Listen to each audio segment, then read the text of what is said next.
Hey guys, this is Kenneth Woody here, and today I'm going to be bringing you something I probably should have done originally when I wanted to do my wizard guide, and that is making one on how to get the most out of your low-level wizard. Specifically, this is geared more towards Tier 1 levels of play, so really your first through 5th level gameplay, last time I checked, and it's probably first through 4th, regardless. First off, really, this boils down to partially choosing your arcane tradition wisely. Also, if I sound a bit weird, I am coming up, getting a respiratory infection, so there's that. This should come as no surprise, but this is mainly for the role-playing aspect, really, and some aspects of mechanics. The School of Evocation is a really strong choice for this tier of gameplay, if not perhaps the strongest, since doing gobs of damage can really turn the tides of battle at this tier of play. The guide I'll be writing on Nerdarchy, and what I'll be talking about here will be looking at this from people who choose to embark their journey as a wizard of the Evocation School, because it is a really fun type of wizard to play, and it's really fun in 5th edition. This should go as no surprise to anybody who's a wizard, and evokers especially. You need a strong selection of spells. As a wizard, you're only as effective as the spells in your spellbook will allow you to be, and so a good selection is essential, but knowing which ones to prepare is crucial. The following list of spells are pretty much well known by most people who play the game, and typically form the staples of really every spellbook. This includes NPCs. These spells are ranked by their level of potency, in other words, cantrips through 3rd level, since we're doing Tier 1. For cantrips, our options include Light, Mage Hand, Minor Illusion, Prestidigitation, and Ray of Frost. Choose 3 to 4 of these at your discretion. Any of them, they're really good. For 1st level, Chromatic Orb, Fog Cloud, Mage Armor, Magic Missile, Ray of Sickness, Shield, the Silent Image, Sleep, Tash's Hideous Laughter is really, really good, and Thunder Wave. You'll notice a good portion of those do damage, and some of them are defensive. It's a broad selection. That's what you want as a wizard. For 2nd level spells, which is what you get around level 3, level 3 actually, you want Blindness, Deafness, Cloud of Daggers, Invisibility, Levitate, Mirror Image, Phantasmal Force, Pyrotechnics, Suggestion, and Web. Web is a really good spell because it's a 2nd level spell that can punch well above its weight class and competes with spells like Avard's Black Tentacles, and mainly Avard's Black Tentacles for the sake of controlling an entire area. It's really, really good. You can layer it with if you have enough 2 wizards in your party, you can layer it with Avard's Black Tentacles. You can layer it with Wall of Force. It's really good to layer with Wall of Force if you can manage it. And Grease.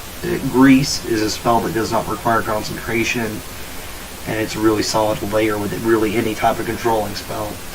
Web, though, is really good because to break free of it, a creature needs to make a strength check. And note that it's not an acrobatics check or athletics. It's just a straight strength check.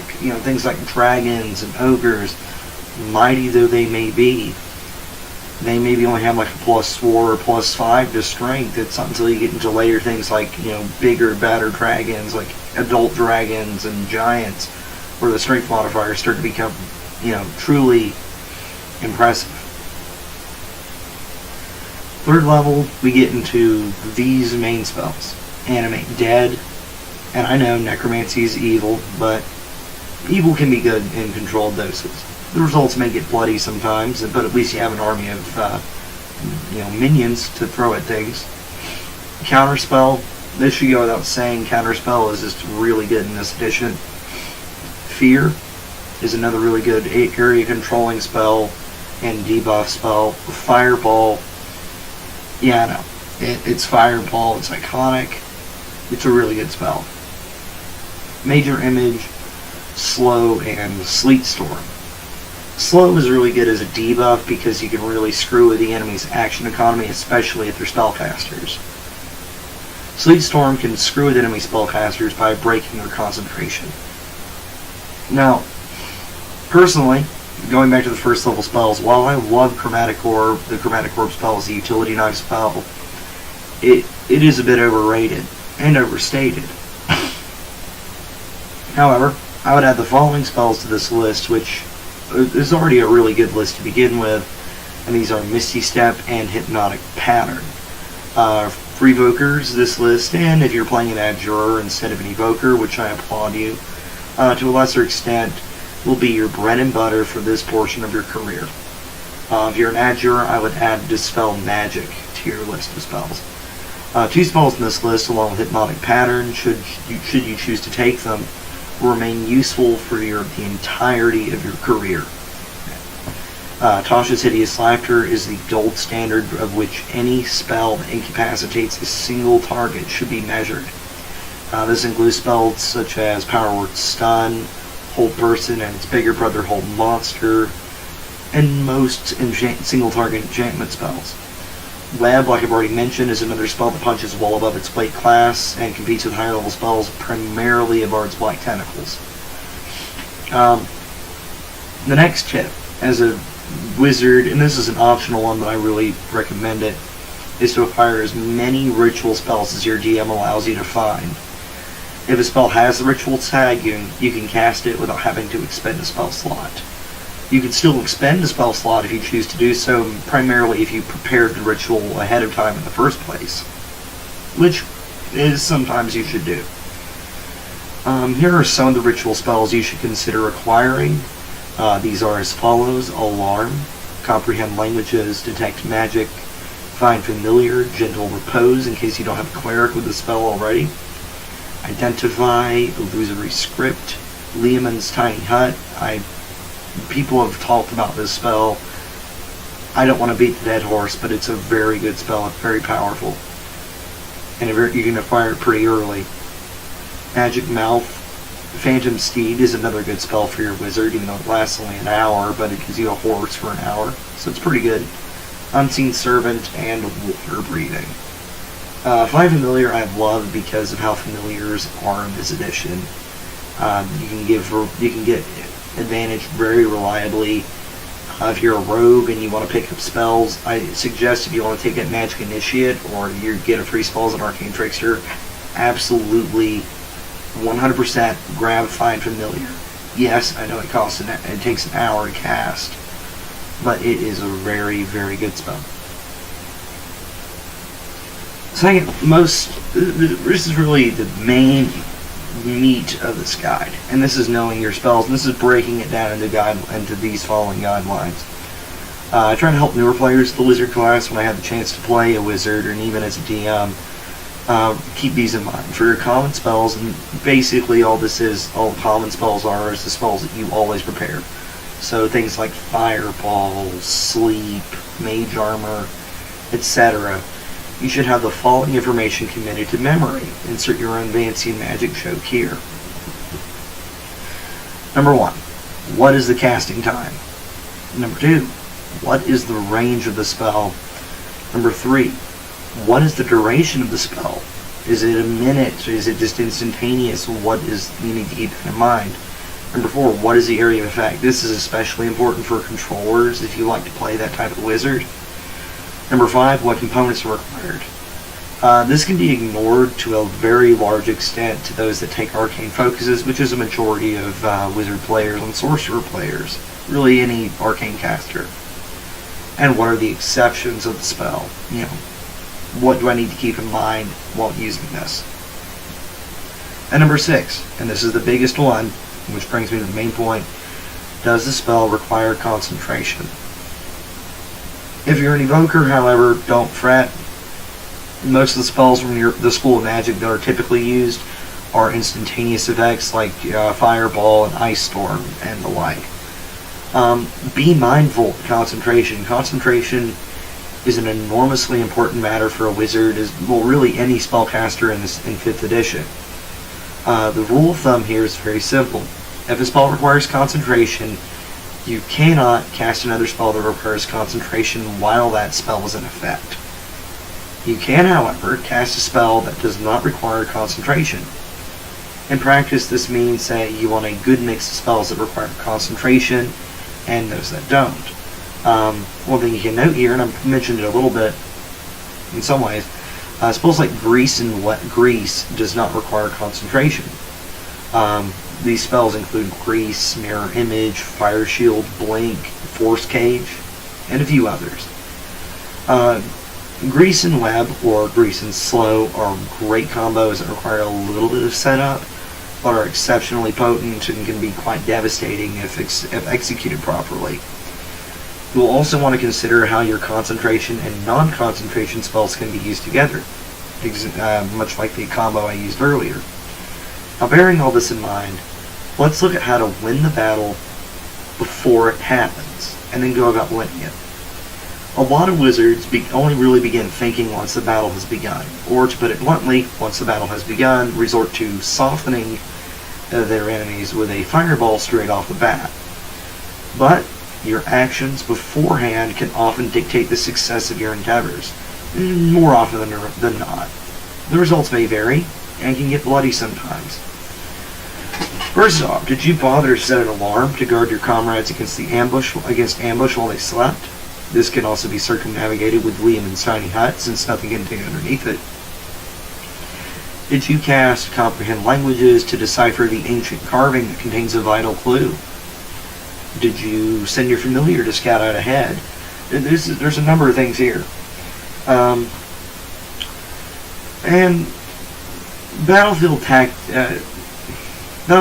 for the wizard is an enormous subject, and as such I'll briefly touch upon it in this guide and will expand upon it in future videos. There are 4 types of spells you will use on the battlefield, and the common names for them are blast spells, buff spells, debuff spells, and control spells.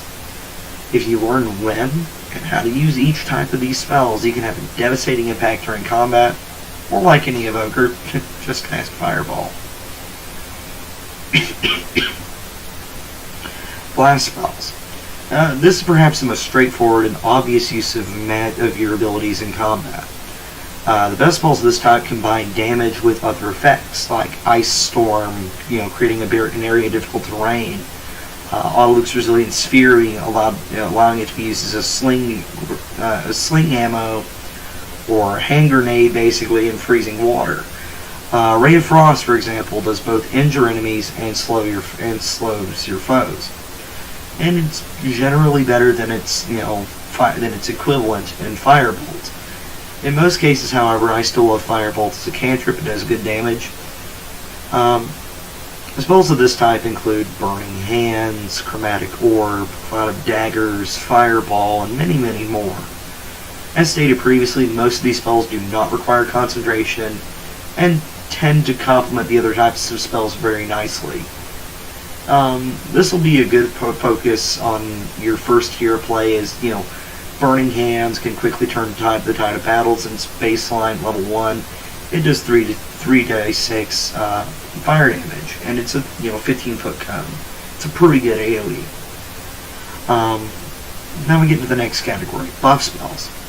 These types of spells involve the enhancement and extension of the abilities of yourself and those of your allies.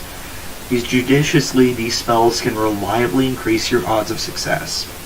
Spells of this type include Enlarge, Fly, Haste, Invisibility, Levitate, Mage Armor, Magic Weapon, Shield, and many, many more. Now you might be thinking, wait a minute, Ken. Most of these spells are transmutation spells. And you're correct. The School of Transmutation not only houses the bulk of the wizard spell list, but also houses a wide array of buff and debuff spells. It also houses one of my favorite spells in 5th edition, that's simply being Catapult. If you want a primer on what this spell does, Nerdarchy, you should check out Nerdarchy's most recent video of Tier 1 Wizard, and Dave talks about Catapult. I digress. There's a lot of really good stuff you can do with Transmutation, and a lot of good stuff you can do with buff spells.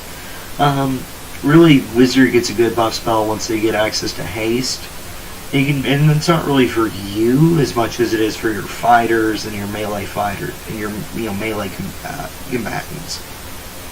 Debuff spells. These types of spells impair your enemies in varying ways. And it's really here that we begin to really explore the unique potency of the wizard, in my opinion. Preventing an enemy wizard from casting offensive spells, let's look at blindness, for example.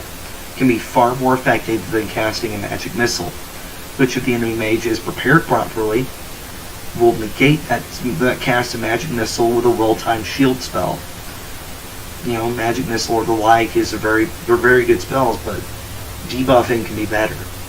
Spells of this type include blindness and deafness, fear, which I've brought up earlier is a good spell. Ray of sickness, reduce, slow, Tasha's hideous laughter, and many, many more. I really love the fear spell, as the frightened condition gives very nasty early game and even into mid game, because having an enemy run away, provoking attacks of opportunity from your fighters, is just so good. Hypnotic Pattern I would also like to include here because it does debuff enemies by incapacitating a 30-foot cube of them. So it's important to note.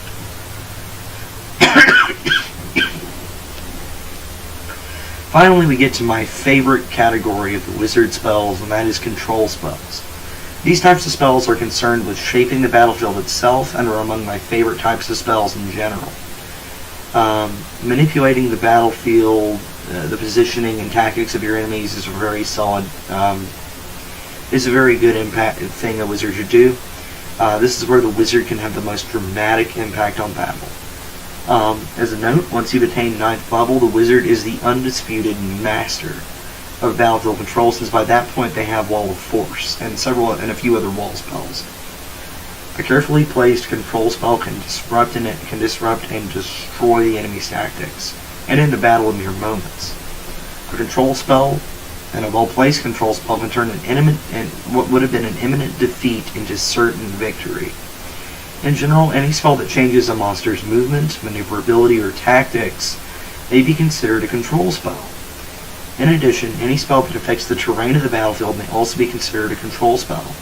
Spells of this type include Dissonant Whispers, Evard's Black Tentacles, Fear, Grease, Gust of Wind, Hold Monster and Hold Person, Hypnotic Pattern, Mass Suggestion, Phantasmal Force, Sleep, Slow, Stinking Cloud, Suggestion, Thunder Wave, Wall of Fire, Wall of Force, Wall of Stone, and Wall of Ice, and Web. As a rule of thumb, I would highly consider the Levitate spell another type of battlefield control, and this leads to perhaps my favorite spell of later game, and that is Reverse Gravity. A spell that I personally find to be more iconic than a paltry fireball. Levitating an enemy monster that lacks reliable ranged attacks, for example, can render it completely helpless. One downside about Hypnotic Pattern that I'd like to mention is that it does require a bit of planning, and it requires healthy communication from your team, with your teammates, because unlike Banishment of 4th level, once we get into Tier 2, I'll go into a nice discussion about that one, and Wall of Force in particular. Hypnotic Pattern isn't idiot-proof. If your barbarian decides to charge into combat before you can pick off your enemies one at a time, it can really screw things up a bit. Sleep is another one that's very similar to this at low level. In fact, I will go as far as to say Sleep is perhaps one of the best spells at 1st level, but it has a very difficult time scaling because you have to pump it up, and it's never really worth it. At that point, you're better off converting to things like Slow, as an example, or Web, or even Color Spray, which continues to remain useful much longer than Sleep, as Sleep only affects 5 8d8s, which is pretty good for 1st tier. It's really your first 3 levels of the game, really. Color Spray affects up to 6 d10 hit worth of enemy creatures' hit dice, which is really good. In general, I just say have a broad selection of spells and really decide early on what type of wizard you want to be. If you want to be an evoker, by all means, focus on damaging spells, because of Sculpt Spell being as good as it is very, very solid, because you can ignore 2 creatures with a base level Burning Hands, and that's really, really good. Because it's, I believe you can ignore up to 1 plus the spell's level of targets, which is really nice. You can basically ignore your party, or maybe 1 plus your intelligence modifier. I don't remember offhand. But as always, just once you take a look at what spells you need as a wizard, you can get a lot of wonderful things accomplished, and your group will just absolutely love you for them. Trying to keep this below the 21 minute mark. So as always, look forward to the next part of the guide I'm publishing, and as always, stay nerdy.